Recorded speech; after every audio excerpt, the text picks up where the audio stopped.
આ મંદિર જ આખે આખું પથ્થરનું બનેલું છે। આ મંદિરનું કોતરકામ પણ મસ્ત કરેલું છે। 11મી સદીનું આ મંદિર બનેલું છે। ત્યાં નકરા વાંદરા જ છે। મંદિરનું કોતરકામ પણ મસ્ત કરેલું છે। વિડીયો સારો લાગે તો સબસ્ક્રાઇબ કરો। એવું કહેવામાં આવે છે કે આ ભોપાલનું ઊંચામાં ઊંચું શિવલિંગનું મંદિર છે। અમે ત્યાં જોવા આવ્યા હતા। चलिए शुरू करते हैं। ચાલો આપણી ગાડી આવી ગઈ, આપણે જવાનું હતું એક મંદિર જો।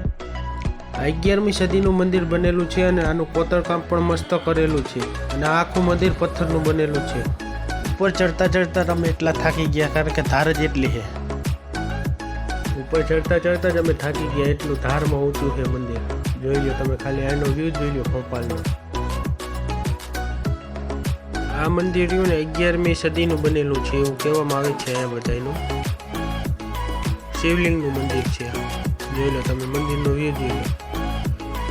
આ મંદિરે નકરા વાંદરા જ છે। તમે જોઈ લો ખાલી વાંદરા કેટલા છે। બધા મસ્તીએ ચડ્યા હતા વાંદરા। આ મંદિરનું કોતરકામ પણ એવું મસ્ત કરવામાં આવ્યું છે, જોઈ લો। અહીંયા પછી બધાએ ખાવાનું નાખ્યું તો બધા પછી અહીંયા જ રહ્યા છે। જોઈ લો, બધા માંડ્યા ખાવા એકબીજા પડાવી।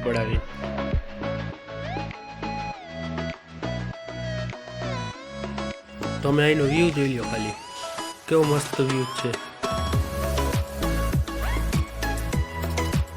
वीडियो सारो लगे तो यार लाइक शेयर एंड सब्सक्राइब जरूर कर देना मेरी चैनल को। चलो मिलते हैं नेक्स्ट व्लॉग में।